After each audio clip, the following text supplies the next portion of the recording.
भाग 12। आल्हा की जुबानी। यह अद्भुत युद्ध था। अकेला ऊदल ही मांडवगढ़ के महाबलियों को धूल धूसरित कर रहा। हम लोग एक मूक दर्शक की तरह उसके युद्ध को देखकर मुग्ध हो रहे थे। मुझे ऊदल को लड़ते हुए देखकर ऐसा प्रतीत हुआ जैसा काल स्वयं आज युद्ध करने आ गया। सूरजमल को इस बात का भरोसा हो गया कि यदि ऊदल को नहीं रोका गया तो फिर उसकी सेना मारी जाएगी। इसलिए उसने ऊदल को द्वंद्व के लिए ललकार दिया। ऊदल सेना को काटता हुआ अपने वेंदुल पर सवार सूरजमल के सामने आ गया। सूरजमल, मैं चाहता था कि तू मुझे युद्ध के लिए ललकारे और मैं सेना को मारना छोड़कर तुझसे आकर द्वंद्व करूं। मेरी इच्छा पूरी करने के लिए धन्यवाद, जंबे के राजकुमार। सूरजमल, आज तुम्हें और तुम्हारे भाई कारिया राय को इस बात का एहसास हो जाएगा कि युद्ध क्या चीज है। रात में सोए हुए को गिरफ्तार करके उनको कोल्हू पिसवाना कोई वीरता नहीं है। मैं तुम्हें आज इस बात का भरोसा देता हूं कि तब तुम्हें अवसर दूंगा जब तक तुम थक कर चूर नहीं हो जाओगे। तुम्हारे मन के भीतर लड़ने की सारी भड़ास निकाल दूंगा। ऊदल ने कहा, बहुत बहादुर बनता है नचनिया। यह घर का आंगन नहीं जहां ते ठुमके लगाकर नाच सके। यह युद्ध मैदान है। यहां पर एक ही चीज चलती, वह है तलवार। ये ले मेरी इस तलवार का वार झेल। सूरजमल ने ऊदल पर व्यंग कसकर अपनी तलवार का वार कर दिया, पर ऊदल का घोड़ा वेंदुल भी कम नहीं था। उसने सूरजमल की तलवार से अपने मालिक ऊदल को बचा लिया। फिर सूरजमल ने अपने धनुष पर चढ़े तीर को साधकर ऊदल के ऊपर चला दिया, पर ऊदल भी ऊदल था। उसने हल्की सी झुकाई देकर खुद को बचा लिया। सूरजमल, यह युद्ध जैसे चीजें तुम्हारे वश की बात नहीं है। तुम लोग तो छल जानते हो। सोते हुए की गर्दन काट लेना सीखा है तुमने। आज जब ताकत से तुम्हारे वास्तविकता से पड़ा तो तुम्हारे निशाने विफल होने लगे। यदि तुम लोग थोड़े भी सक्षम होते तो रण क्षेत्र में खुलकर मुकाबला करते महोबा वालों से। मैं तुम्हें एक बिल्कुल ही सरल तरीका बता देता हूं। तुम हमारा 9 लखा हार, घोड़ा पपीहा, गज पचन शावद, लाखा पातुर और अपनी बहन विजया का डोला हमें सौंप दो। अब अपनी सेना लेकर तुरंत महोबा चले जाएंगे। ऊदल सूरजमल की छाती में बिना चोट पहुंचाए ही छेद कर दिया था। ऊदल की बात सुनकर सूरजमल क्रोध से कांपने लगा था। उसने अपनी तलवार को दोनों हाथों में कसकर पकड़ लिया और पूरी शक्ति लगाकर ऊदल पर वार किया। पर उसे आश्चर्य तब हुआ कि उसकी तलवार गायब हो गई। उसके स्थान पर उसके हाथ में तलवार की मूठ रह गई। ऊदल का वार इतना जबरदस्त था कि सूरजमल की तलवार मूठ पर टूटकर गिर गई। राय, सूरजमल, तुमने जितने भी वार करने थे कर लिए। अब मेरी बारी है। मैं देखना चाहता हूं कि तुम्हारे भीतर कितनी शक्ति है। यह कहकर ऊदल ने एक जबरदस्त वार अपनी तलवार का सूरजमल पर किया। सूरजमल ने खुद को बचाने की अपनी ढाल आगे कर दी, पर ऊदल की तलवार का वार इतना जबरदस्त था कि सूरजमल का सिर धड़ से अलग होकर काफी दूर गिरा। जब उसकी सेना ने देखा कि उनका सेनापति मारा गया तो वह मैदान छोड़कर भागने लगी। जंबे का एक राजकुमार दुनिया से रुखसत हो गया। संदेशवाहक ने जाकर यह संदेशा करिया राय को दिया कि अनूपी राय और सूरजमल दोनों शहीद हो गए। मांडवगढ़ की सेना में भगदड़ मच गई है। महोबा वालों ने पूरा बबूरी वन काट कर साफ कर दिया। करिया राय के लिए यह एक बहुत ही दुखद खबर थी। उसके सगे भाई युद्ध मैदान में हलाक हो चुके थे। उसने तुरंत अपनी सेना को तैयार होने को कहा। फिर वह नगाड़ा बजवाता हुआ युद्ध मैदान में पहुंच गया। वह आज गजपचन शावत पर सवार था। उसने दूरदृष्टि से काम लिया था। उसने महोबा के हाथी को महोबा वालों के खिलाफ युद्ध में उतार दिया था। महोबा वाले इस बात का विशेष ध्यान रखेंगे कि पचन शावत पर वार नहीं करेंगे। यह बात उसके पक्ष में हो जाएगी। वह जैसे ही युद्ध मैदान में पहुंचा, उसका सामना ऊदल से हो गया। ऊदल तो उसी की प्रतीक्षा कर रहा था। ऊदल ने जैसे ही करिया राय को देखा, वह बोल पड़ा, करिया राय, मैं बड़ी शिद्दत के साथ तुम्हारी प्रतीक्षा कर रहा था। तुम्हें देखकर मेरे मन को बहुत सुकून मिला।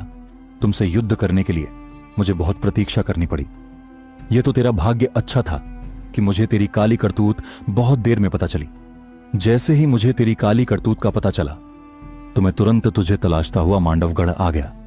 मेरे भीतर तेरे प्रति इतनी नफरत है कि यदि तू मुझे कहीं भी मिल जाता तो मैं तेरे शरीर इतने टुकड़े कर देता कि कोई गिन नहीं पाता। एक बात और सुन, मैं उन सभी चीजों को महोबा लेकर जाऊंगा जो तू चुरा कर लाया था। इन सब के बाद मैं तेरी बहन विजया का डोला भी अपने साथ लेकर जाऊंगा। ऊदल ने करिया राय से कहा। यह बात सुनते ही करिया ने भयंकर युद्ध शुरू कर दिया। वह अपने सैनिकों को बार बार उत्साहित कर रहा था। जब उसने करिया राय को भारी मारकाट मचाते देखा तो वह क्रोधित हो उठा और उसने भी करिया की फौज को गाजर मूली की तरह काटना शुरू कर दिया। ऊदल इस प्रकोप से करिया राय की सेना भगदड़ मच गई। करिया राय को लग गया कि यदि उसने कोई तिकड़म नहीं लगाई तो फिर ऊदल उसे भी वैसे ही मार डालेगा जैसे उसने उसके दोनों भाइयों को मारा था। उसने तुरंत पचन शावद हाथी के सिर में ताकत से अंकुश मारा। इस चोट ने हाथी को क्रोधित कर दिया। उसने तुरंत युद्ध मैदान में पड़े एक लोहे के जंजीर सूंड में उठा लिया और उसे जोर जोर से घुमाने लगा। उसकी जंजीर की जद में जो भी चोट खाकर गिरता चला गया।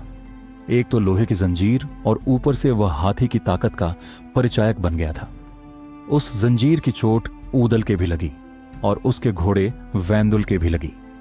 उसका घोड़ा घायल होकर बाहर की ओर भाग छूटा। जैसे ही ऊदल गिरे, महोबा के सैनिकों में हाहाकार मच गया। पचन शावद गज की जंजीर की चोट ने केवल ऊदल को आहत किया, बल्कि इस चोट ने उसके अश्व वैंदुल को भी आहत किया था। ऊदल जमीन पर गिर पड़े डिहे। तुरंत महोबा के सैनिकों ने उनको उठाकर चिकित्सा शिविर में पहुंचा दिया और उसके अश्व को भी उपचार के लिए शिविर में ले जाया गया। महोबा की सेना का सेनापति घायल हो गया था। इसका असर तुरंत महोबा की सेना को हुआ। इधर संदेश वाहक तुरंत उस जगह पहुंचे जहां इस समय में मान दिवला और मलखान बैठकर युद्ध के हाल पर चर्चा कर रहे थे। अब तक जो युद्ध हुआ था उसके अनुसार महोबा लगभग जीत के कगार पर था। मुझे ऊदल की ताकत और युद्ध शैली पर गर्व हो रहा था। गर्व तो पूरे महोबा को ऊदल पर था। ऊदल एक ऐसा नाहर था जो अकेला ही जंगल को कंपा देता था।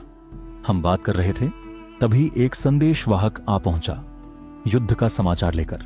वह जिस तरह बदहवास दिख रहा था उसके अनुसार किसी बड़ी अनहोनी के आसार लग रहे थे। मेरे हृदय का स्पंदन बहुत ही तीव्र हो चुका था। बोलो संदेशवाहक, तुम क्या संदेशा लेकर आए हो? बिना किसी भूमिका के तुम वह बताओ जिसके लिए तुम यहां पर आए हो। मैंने उससे कहा, श्रीमान, पंचशावद गज के द्वारा चलाई गई लोहे की जंजीर के जद में ऊदल और उनका अश्व दोनों आ गए। परिणाम स्वरूप इस समय दोनों घायल हैं। वैदुल तो होश में है पर ऊदल मूर्छित है। हमारे लोगों ने ऊदल को चिकित्सा शिविर में पहुंचा दिया।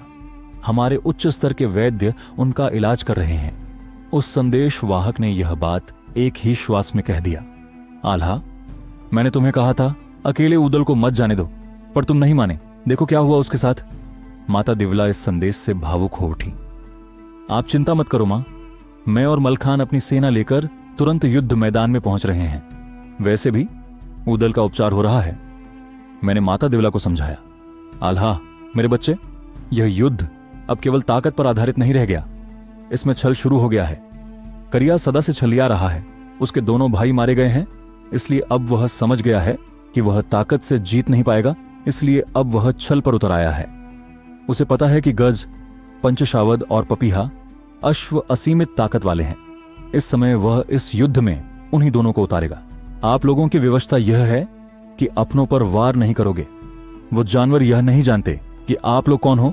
ऐसी परिस्थिति में वो तुम लोगों को किसी भी स्थिति में जिंदा नहीं छोड़ने वाले। माता दिवला ने हमें समझाया। जिस दृष्टिकोण से हम इस युद्ध को देख और समझ रहे थे, यह युद्ध उससे भी अलग था। माता दिवला की सोच एकदम अलग और सही थी। हम लोग अपनी सेना लेकर युद्ध मैदान में पहुंच गए। वहां की स्थिति कुछ अलग ही थी।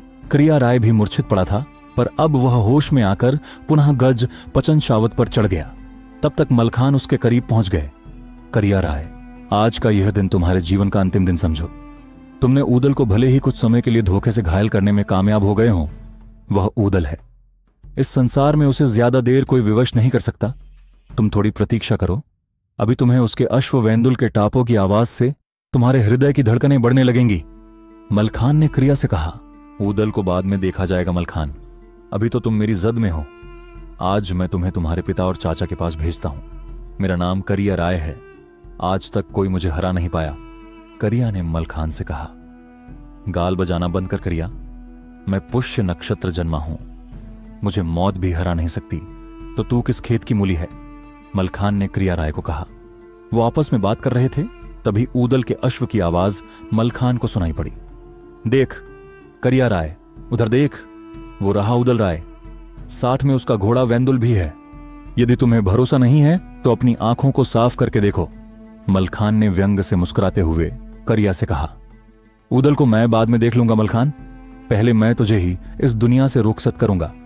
यह कहकर करिया ने अपनी तलवार से मलखान पर वार किया। वार बहुत जबरदस्त था, पर मलखान की घोड़ी कबूतरी ने तेजी से जगह बदल ली। मलखान को तलवार के वार से वह बचा ले गई। करिया ने जब अपने वार खाली जाते देखा तो उसने एक सांग उठाकर मलखान की ओर उछाल दी। मलखान पहले से तैयार था, इसलिए सांग निशाना चूक गया।